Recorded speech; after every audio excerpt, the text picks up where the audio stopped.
Good afternoon, boys and girls. Let us continue the fifth lesson in geography. In the previous lesson, we were talking about population, and in the transport section, we talked about roadways, and today we are moving to railways. Indian railway system is the main artery of the country's inland transport. Inland, what is inland? Within the land and within the country. So it is the main artery of country's inland transport. Railways cater to the needs of large scale movement of traffic, that is both freight and passengers. Caters means satisfies.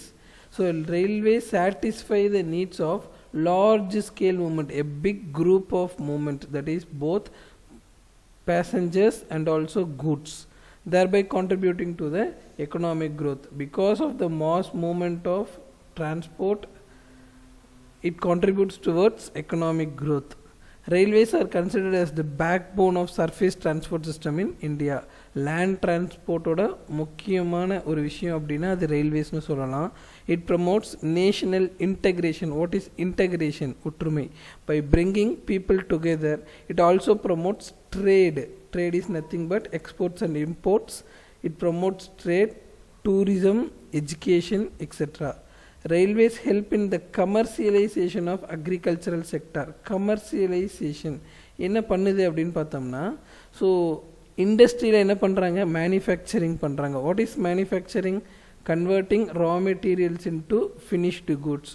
So இண்டஸ்ட்ரிக்கு raw material வரணும், அங்கே manufacture பண்ணுற finished குட்ஸை நம்ம மார்க்கெட்டுக்கு கொண்டு போய் விற்கணும். So this is happen due to transport. அதை தான் நம்ம சர்வீஸ் செக்டார்னு பார்த்தோம். அதில் முக்கியமான ரோல் யாருக்கு இருக்குது அப்படின்னு பார்த்தோம்னா ரயில்வேஸ்க்கு இருக்குது. Railways transfers a huge amount of raw materials to the industries and it transfers the finished products from the industries to the markets. So it facilitating the quick movement of perishable goods. What is perishable goods? சீக்கிரமாக கெட்டு போகிற மாதிரி இருக்கிற பொருள்லாம் சீக்கிரம் transport பண்ணுறதுக்கு நமக்கு railways ஹெல்ப்ஃபுல்லாக இருக்குது. Its role in transporting raw materials to industries and finished goods to the markets is invaluable. So it's very helpful in transporting raw material to the industries and transporting finished products from industries to the markets. Indian Railways network is the largest in Asia and the second largest in the world. Worldly Indian Railways the second largest, Asialy first largest. The length of Indian Railway network as of 2017 is 67,368 kilometer, with India having 7,349 railway stations. The first train steamed off, அப்போல்லாம் steam engines தான் இருந்துச்சு.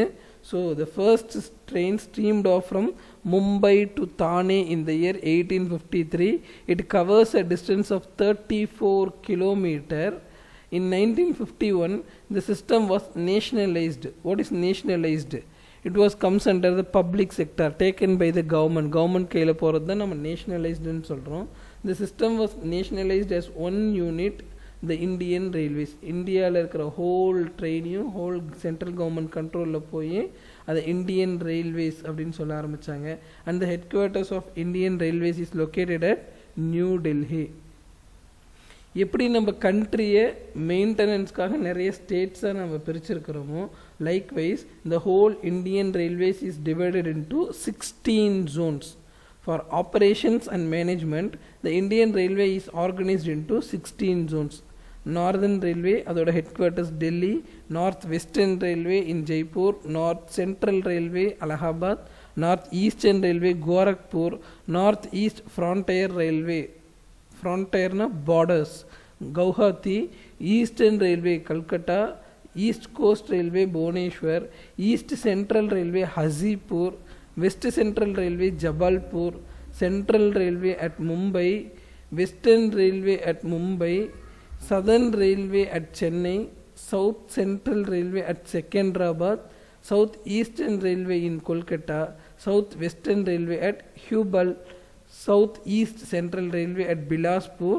North Railway accounts for the longest route length, followed by Western Railway. In the 16 zones liye longest route North Railway தான் second place goes to Western Railway. So you have to go through everything, take a list of the 16 zones. On the basis of width of the track, Indian Railways falls under 4 categories, that is broad gauge, meter gauge, narrow gauge and light gauge. See, this is the railway track. Width of the track, ரெண்டு ட்ராக்குக்கும் நடுவில் இருக்கிற டிஸ்டன்ஸை வச்சு நம்ம ரயில்வேஸை 4ஆக நம்ம classify பண்ணுறோம். One is broad gauge. இந்த ரெண்டு ட்ராக்குக்கும் நடுவில் இருக்கிற டிஸ்டன்ஸ் 1.6 மீட்டர்ஸ் இருந்துச்சுன்னா that is called as broad gauge. 1 metre இருந்துச்சுன்னா that is metre gauge. 0.7 meters இருந்துச்சுன்னா that is narrow gauge and 0.6 இருந்துச்சுன்னா that is light gauge. In the recent times, many developments have taken place in the Indian Railways. The arrival of Konkan Railway Corporation, mass rapid transit system, metro and suburban railway provide easy and efficient means of transport. So நாலு இருக்கு, Konkan railway, mass rapid transit system, metro and suburban. அதை பற்றி நம்ம பின்னாடி டீட்டெயிலாக பார்ப்போம்.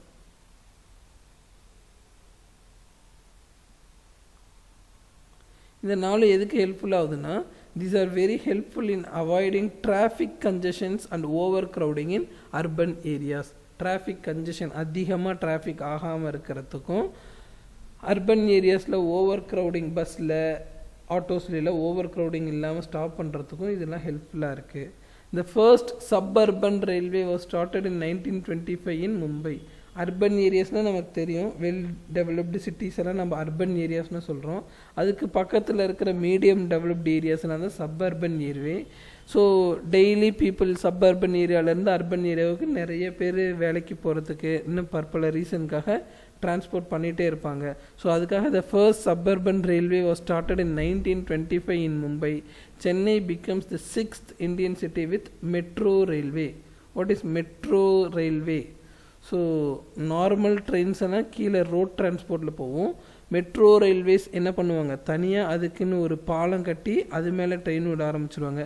What is the advantage of this அப்படின்னு பார்த்தோம்னா, road transport will not get affected like bus and other வெஹிக்கிள்ஸ்க்கு டிராஃபிக்கை நம்ம பிளாக் பண்ண தேவையில்லை. That is the advantage of metro railway. Gatiman Express is the fastest operational train in India. இந்தியாவில் இருக்கிற ட்ரெயின்லேயே fastest train எதை சொல்கிறாங்க, Gatiman express. The train connects New Delhi and Agra and touches 160 km/h. This train takes a travel time of 105 minutes to cover 200 km journey. So இந்த train எங்கேருந்து எங்கே போகுது, new டெல்லியிலேருந்து ஆக்ரா வரைக்கும் போகுது. 160 km/h ட்ராவல் பண்ணுது. அண்ட் 200 km ஜேர்னியை 105 minutesல இது கம்ப்ளீட் பண்ணிட்டோம். This is the fastest train in India, that is Gatiman express. Next we are moving to Konkan Railway. One of the important achievements of Indian Railways has been the construction of Konkan Railway in 1998. It connects Roha in Maharashtra to Mangalore in Karnataka and the track measures 760 kilometers. எதை கொங்கன் ரயில்வேன்னு சொல்கிறோம், Roha in Maharashtra and Mangalore in கர்நாடகாவை கனெக்ட் பண்ணுறது தான் நம்ம கொங்கன் ரயில்வேன்னு சொல்கிறோம். எவ்வளோ டிஸ்டன்ஸ் கனெக்ட் பண்ணுது, 760 km கனெக்ட் பண்ணுது. It is an engineering marvel. இது ஒரு பெரிய அதிசயம்னு சொல்கிறாங்க.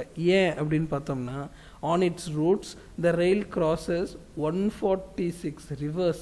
ஸோ இந்த 760 km இது ட்ராவல் பண்ணுறதுக்குள்ளே இந்த ட்ரெயின் எத்தனை ரிவரை கிராஸ் பண்ணுது, 146 rivers அண்ட் ஸ்ட்ரீம்ஸ். ஸோ அதுக்கு 2000 bridge அண்ட் டனல்ஸ் போட்டிருக்கிறாங்க. we know what is a bridge, but what is a tunnel?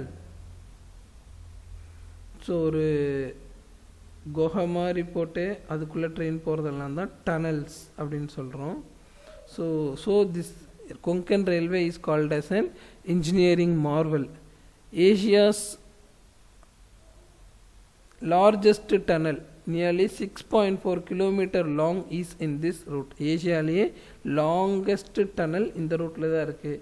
இந்த state of Maharashtra, Goa and Karnataka are partners in this undertaking. So அது வர வழியில் எந்தெந்த ஸ்டேட்டை கவர் ஆகுது, Maharashtra, Goa and Karnataka. The rail link between Banehal in Jammu and Kashmir region and Quasigan in Kashmir Valley was opened in 2013. This rail passes under Peer Banjal range through 11.2 km long tunnel. So this is also longest tunnel, 11.2 kilometer tunnel இது pass ஆகுது. Next we are moving to metro railways. Already நான் சொன்னேன் metro ரயில்வேஸ்னு எப்படி இருக்குன்னு. தனியாக அதுக்குன்னு ஒரு பாலம் மாதிரி போட்டு அந்த பாலத்து மேலே போகிறதெல்லாம் தான் மெட்ரோ ரயில்வேஸ்னு சொல்கிறோம். இதோட அட்வான்டேஜ் என்ன, ரோட்டில் இருக்கிற டிராஃபிக் எதுவும் நம்ம ஸ்டாப் பண்ண தேவையில்ல. There are 8 cities in India with metro railway connectivity. எங்கெங்கே இருக்குது அப்படின்னு பார்த்தோம்னா கொல்கட்டா, சென்னை, டெல்லி, பெங்களூர், குர்கான், மும்பை, ஜெய்ப்பூர் அண்ட் கொச்சி. இந்த 8 சிட்டிஸில் தான் என்ன இருக்குது, மெட்ரோ ட்ரெயில் இருக்குது. Jaipur and Cochin. The metro in Kolkata is the first one in India. First இந்தியாவிலே மெட்ரோ ட்ரெயின் எங்கே இருந்துச்சு, Kolkata. It is also called as mass rapid transit system.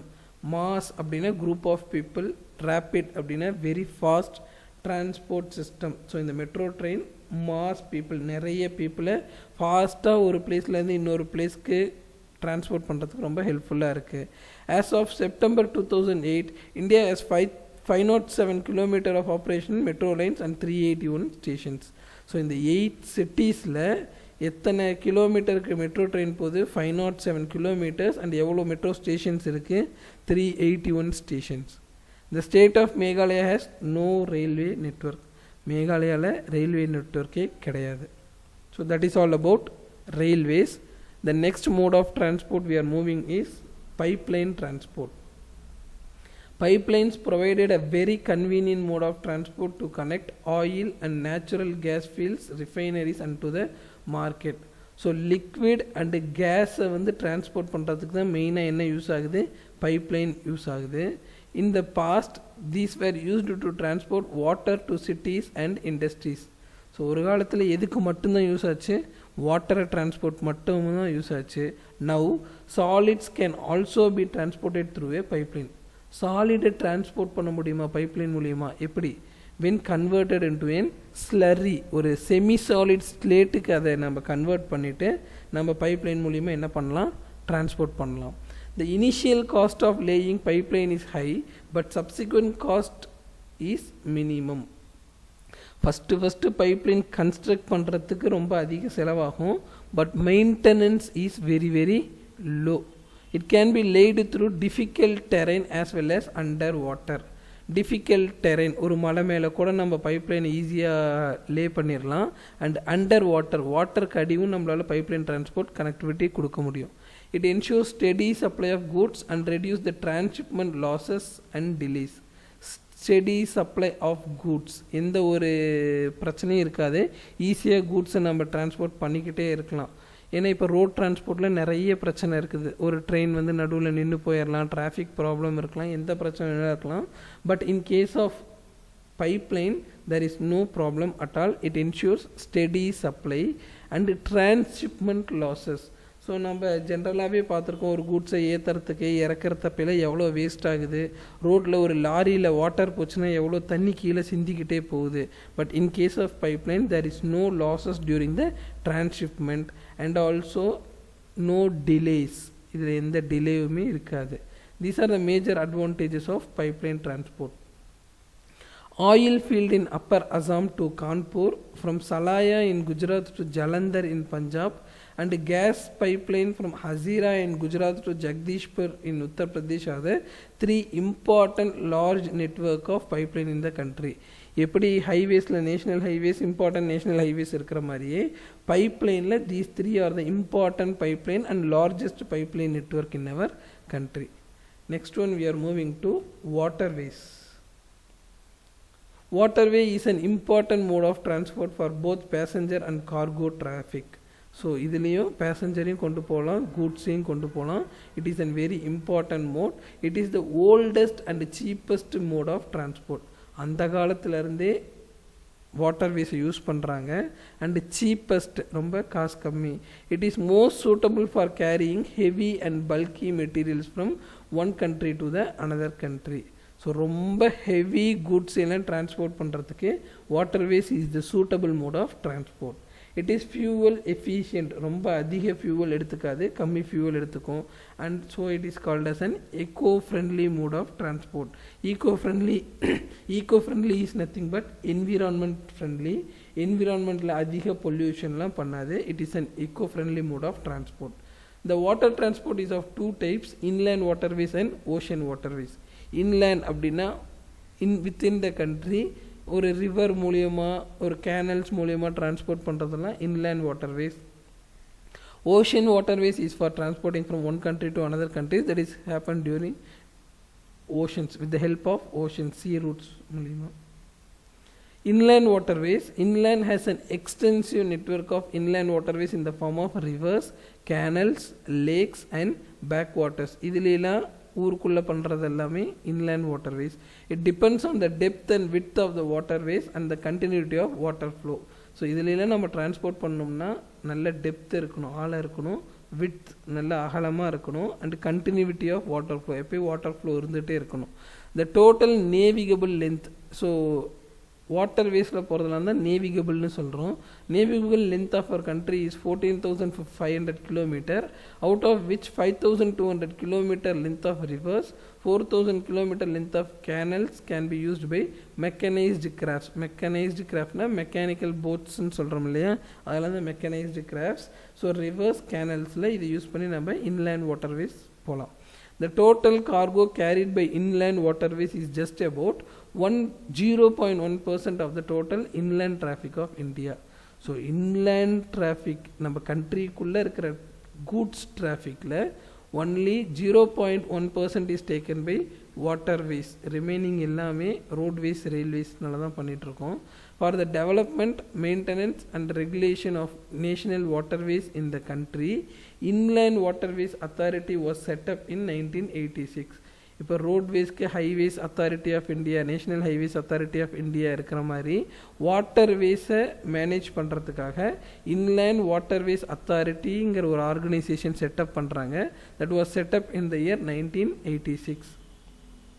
Important roadways, important pipelines இருக்கிற மாதிரியே இம்பார்ட்டன்ட் வாட்டர்வேஸ் இருக்குது.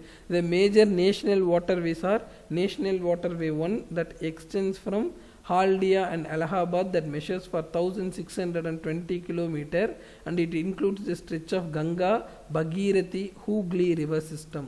And second waterway is from Brahmaputra river between Dhubri and Sadia a distance of 891 km. Third waterway எங்க இருக்குன்னா, this waterway extends between Kollam and Kottapuram in the state of Kerala. It is the first national waterway in the country with 24-hour navigation facility along its entire stretch of 205 km. இந்த கேரளாவில் இருக்கிற waterway தான் இந்தியாவிலே first national waterway. And எவ்வளோ kilometre இதில் travel பண்ணால் 205 kilometres and both 24 hours day night ஃபுல்லாகவே நம்ம அதில் நேவிகேஷன் பண்ண முடியும். Next type of waterways is ocean route. Ocean route plays an important role in the transport sector of India's economy. About 95% of the India's foreign trade by volume and 70% by value move through ocean routes. So inland waterwaysல நம்ம transport ரொம்ப கம்மியாக இருக்குதுன்னு பார்த்தோம். But ocean ரூட்ஸில் ரொம்ப அதிகம்.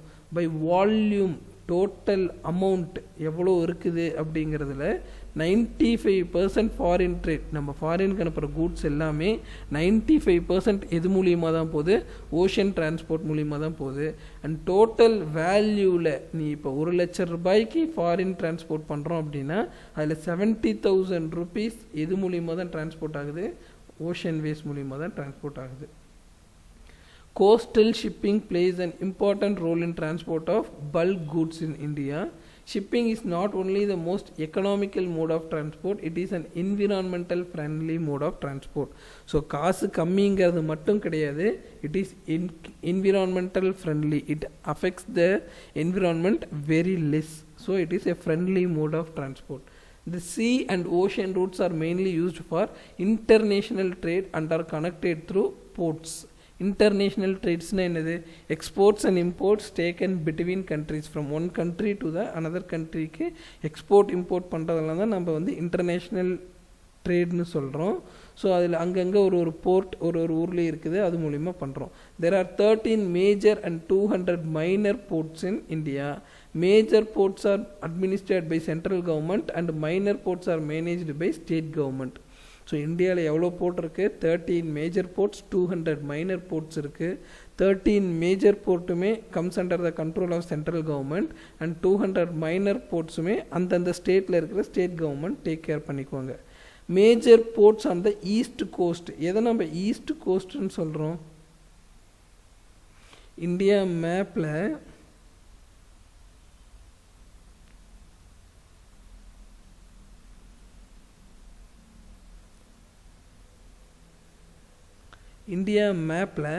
So இதை தான் நம்ம ஈஸ்ட் கோஸ்ட்டுன்னு சொல்கிறோம், இதை தான் நம்ம வெஸ்ட் கோஸ்ட்டுன்னு சொல்கிறோம். கோஸ்ட்டில் தான் நிறைய போர்ட்ஸ் இருக்கும். ஸோ நமக்கு தெரியும் இல்லையா போர்ட் எப்படி இருக்கும் அப்படின்னு சொல்லிட்டு. ஸோ நம்ம தமிழ்நாட்டில் பார்த்தோம்னா டியூட்டிகோரியன் இருக்குது, சென்னை இருக்குது, எண்ணூர் இருக்குது. ஸோ அதெல்லாம் மேஜர் போர்ட்ஸ். மேஜர் போர்ட்ஸ் எல்லாமே சென்ட்ரல் கவர்மெண்ட் கண்ட்ரோலில் இருக்கும். மைனர் போர்ட்ஸ் எல்லாமே ஸ்டேட் கவர்மெண்ட் கண்ட்ரோலில் இருக்கும்.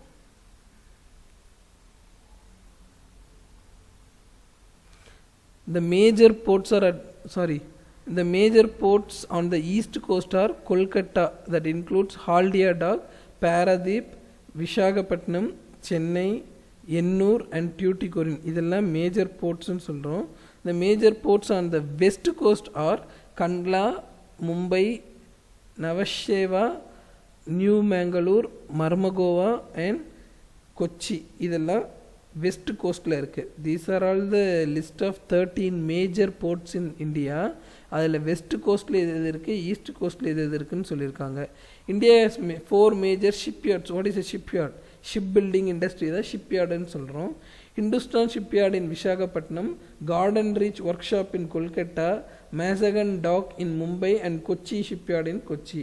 India is the second largest ship owning country in Asia and ranks 16 in the world. Ship owning கண்ட்ரீஸில் வேர்ல்டுலேயே இந்தியா 16th பிளேஸில் இருக்குது. And in Asia it is the second largest ship owning country. That is all about waterways. The next mode of transport we are moving to is air transport. Airways is the quickest, costliest, modern and comfortable means of transport. ரொம்ப ஃபாஸ்ட்டாக போயிடலாம் ஒரு ஏரியாத்துலேருந்து இன்னொரு ஏரியாவுக்கு. பயங்கர costliest, modern and comfortable transport தான் airways. Airways transport facilities connectivity on a national, regional and international scale. ரீஜனல்னால் ஒரு ஏரியா டு இன்னொரு ஏரியா வித்தின் அ கண்ட்ரி, நேஷ்னல்னாலும் வித்தின் த கண்ட்ரி தான். இன்டர்நேஷ்னல் ஸ்கேல்னா from one country to another country. It has made accessibility easier by connecting difficult terrains like high mountains and sandy deserts. நம்ம already பார்த்துருப்போம். So it is very difficult to lay roadways and railways on high mountains and difficult terrains. ரொம்ப கஷ்டமான மவுண்டெயினாக இருக்கிறது, dessert ஏரியாலெலாம் நம்ம roadways railways construct பண்ணுறது ரொம்ப கஷ்டம்.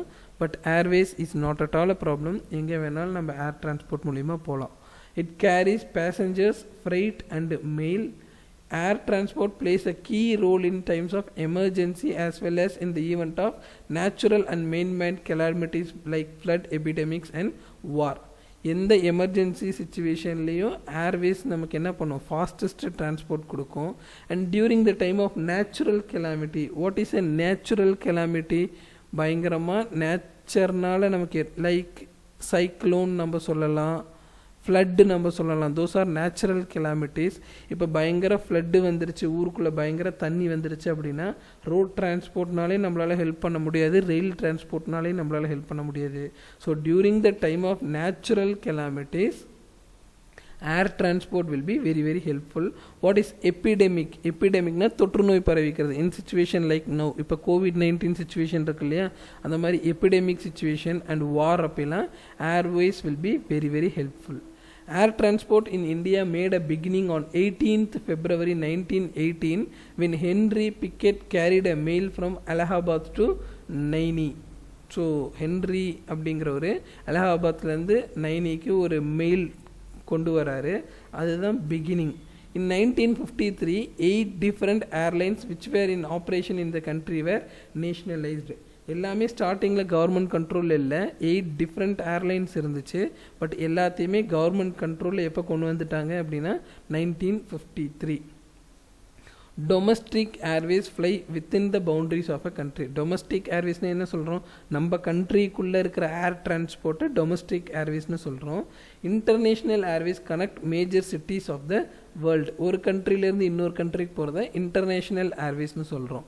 The Indian Airlines and Air India are the two airline services run by the government of India. Indian Airlines provides domestic services and Air India provides international air services. So நம்ம கண்ட்ரிக்குள்ளே இருக்கிற ஏர் டிரான்ஸ்போர்ட்டை நம்ம domestic டிரான்ஸ்போர்ட்னு சொல்கிறோம். ஒரு கண்ட்ரியிலேருந்து இன்னொரு கண்ட்ரிக்கு travel பண்ணுறத international ஏர்வேஸ்னு சொல்கிறோம். டொமஸ்டிக் ஏர்வேஸ் எல்லாமே இந்தியன் ஏர்லைன்ஸ் பார்த்துக்கிறாங்க அண்ட் இன்டர்நேஷ்னல் ஏர்வேஸ் எல்லாமே ஏர் இந்தியாங்கிற ஆர்கனைசேஷன் பார்த்துக்குது. Presently there are 19 designated international airports available in our country. இந்தியாவில் எவ்வளோ ஏர்போர்ட் இருக்குது? இன்டர்நேஷ்னல் ஏர்போர்ட் 19 இன்டர்நேஷ்னல் ஏர்போர்ட் இருக்குது. These airports are managed by airport authority of India. ஏர்போர்ட்டெல்லாம் யார் கண்ட்ரோலில் இருக்குது? Airport authority of India. Some of them are Netaji Subhash Chandra Bose International Airport, Kolkata, Chennai International Airport, Indira Gandhi International Airport in Delhi, Chhatrapati Shivaji International Airport in Mumbai, Thiruvananthapuram International Airport in Thiruvananthapuram, Sardar Vallabhbhai Patel Airport in Ahmedabad, Bangalore International Airport in Bengaluru, Rajiv Gandhi International Airport in Hyderabad. Besides this, there are 80 domestic airports and 25 civil enclaves at defense for airfields. So நம்ம international airport பார்த்தோம். there are totally 19 international airport இருக்குது. Domestic airport பார்த்தோம்னா 80 domestic airports இருக்குது. And civil enclaves, this is use for defence purpose. What is defence? பாதுகாப்புக்காக நம்ம military use பண்ணுற airplanes எல்லாமே 25 enclaves, 25 இருக்கிற இடத்துல இருக்குது, 25 இடத்துல இருக்குது. Why is air travel preferred for north eastern states அப்படின்னு பார்த்தோம். நார்த் ஈஸ்டர்ன் ஸ்டேட்ஸில் ஃபுல்லாகவே மவுண்டெயின் ரேஞ்சஸாகவே தான் இருக்கும். It is very difficult to lay roadways and railways in those areas. அதனால் அந்த ஏரியாலெலாம் ஏர் டிரான்ஸ்போர்ட் ரொம்ப ரொம்ப ஹெல்ப்ஃபுல்லாக இருக்குது. Pawan Hans helicopter limited. Pawan Hans Helicopter Limited has been providing helicopter services to petroleum sector including ONGC, Oil and Natural Gas Commission. So Pawan Hans Helicopter Limited is a helicopter owning company. அவங்க helicopter சர்வீசஸ்லாம் provide பண்ணுறாங்க. It is an public sector company. இது ஒரு government sector company தான். That is based in New Delhi. Its operations are based at the Juhu aerodrome. ஏரோட்ரோம்னா என்னது? So நம்ம ஏரோப்ளேனில் ஏர்போர்ட்னு சொல்கிற மாதிரி ஹெலிகாப்டர்ஸ் எல்லாம் இருக்கிறதுல aerodrome in Vile Parle, Mumbai. Pawan Hans is a mini Ratna 1 category public sector undertaking. Public sector undertaking அப்படின்னாவே government sector undertaking. It often provides services to various state governments in India, particularly northeast India. So இந்த helicopter services is a government owned company. எதுக்கு helicopter services provide பண்ணுறாங்கன்னா various state கவர்மெண்ட்ஸ்க்கு, mainly in north eastern states. Inter island, ஒரு ஐலாண்ட்லேருந்து இன்னொரு ஐலாண்டுக்கு போகிறதுக்கு. Ferry services in Andaman and Nicobar island, services to Lakshadweep etcetera. Ferry services அப்படின்னு என்னென்னா, ஸோ கூட்ஸ் அண்ட் பேசஞ்சர்ஸை வந்து ஷார்ட் டிஸ்டன்ஸ்க்கு ட்ராவல் பண்ணுறது. ஒரு ஐலாண்ட்லேருந்து இன்னொரு ஐலாண்ட் ரொம்ப ஷார்ட் டிஸ்டன்ஸாக தான் இருக்கும்.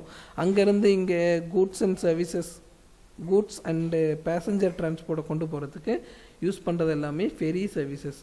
ஸோ லாங் டிரான்ஸ்போர்ட் இல்லை, ஷார்ட் டிஸ்டன்ஸை கவர் பண்ணுறது எல்லாமே ஃபெரி சர்வீசஸ்னு நம்ம சொல்கிறோம். Next one is airports authority of India. Airport Authority of India was constituted in 1995. It provides security to the Indian airports. நான் ஏற்கனவே சொன்ன மாதிரி ஏர்போர்ட்ஸ் எல்லாமே யாரோட கண்ட்ரோலுக்கு கீழே இருக்குது? ஏர்போர்ட் அத்தாரிட்டி ஆஃப் இந்தியா கீழே இருக்குது. It was constituted in the year 1995. Airport Authority of India under the Ministry of Civil Aviation is responsible for creating, upgrading, maintaining and managing civil aviation infrastructure in India. So இப்போ health ministry, home மினிஸ்ட்ரின்னு ஒரு ministry இருக்கிற மாதிரியே ஏர்போர்ட்டை manage பண்ணுறது யாருன்னா civil aviation ministry. அவங்க தான் என்ன பண்ணுவாங்க, ஒரு ஏர்போர்ட்டை வந்து இன்னும் டெவலப் பண்ணுறது, மெயின்டைன் பண்ணுறது, ஏர்போர்ட்டோட இன்ஃப்ராஸ்ட்ரக்சர்லாம் மெயின்டைன் பண்ணுறது யாரோட வேலை? சிவில் ஏவியேஷன் மினிஸ்ட்ரி ஆஃப் இந்தியாவோட வேலை. That's it for today's class. We'll cover the remaining topics in the tomorrow's class. Let us go through the book back question once. What are all covered today?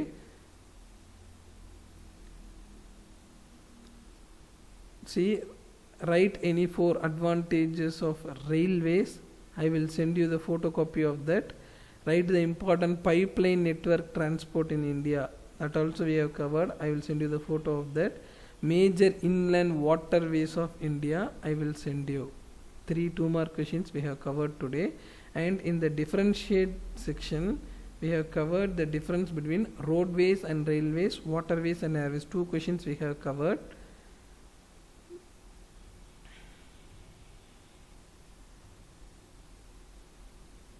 See, in the roadways and railways, differentiate between Indian rail roadways touch the nook and corner of the country. எல்லா இடத்துக்கும் roadways போட முடியும். Railways என்ன பண்ணுது? It connects only the important town cities and industrial cities. So நம்ம எல்லா village remote areasலாம் கூட roadways போடலாம். But railways town cities and industrial center தான் connect பண்ணுது. Laying the roadways is and its maintenance are cheaper. So ரொம்ப காசு கம்மியாக நம்ம ரோட்வேஸ் போட முடியும். But laying railways is costlier. Bulk goods cannot be sent easily. ரொம்ப லார்ஜ் அமௌண்ட் ஆஃப் கூட்ஸ் எல்லாம் நம்ம ஈஸியாக ரோட் டிரான்ஸ்போர்ட்டில் பண்ண முடியாது. But bulk goods can be sent easily from one place to another using railways. இதுதான் first differentiate between. And second one waterways and airways. Waterways are the cheapest mode of transport. ரொம்ப காசு கம்மி. But airways are the costliest and fastest mode of transport. Waterways carry passengers, freight and mail. It is suitable to carry heavy and bulky goods at low cost. இது தப்பா கொடுத்திருக்காங்க. This should come in the waterway side and this should come in the airways side. ஏன்னா low cost எதில் பண்ண முடியும்? waterwaysல தான் low cost பண்ண முடியும். airways is very costliest. And இதுவுமே பாரு fuel efficient environmental friendly mode of transport. எது fuel efficient and environmental friendly? Waterways is fuel efficient and environmental friendly. Airways pollute the atmosphere. So these 2 points should come this side and these 2 points should come this side. ஸோ roadways, railways, waterways, ஏர்வேஸோட differentiate நீங்கள் படிச்சுக்கணும்.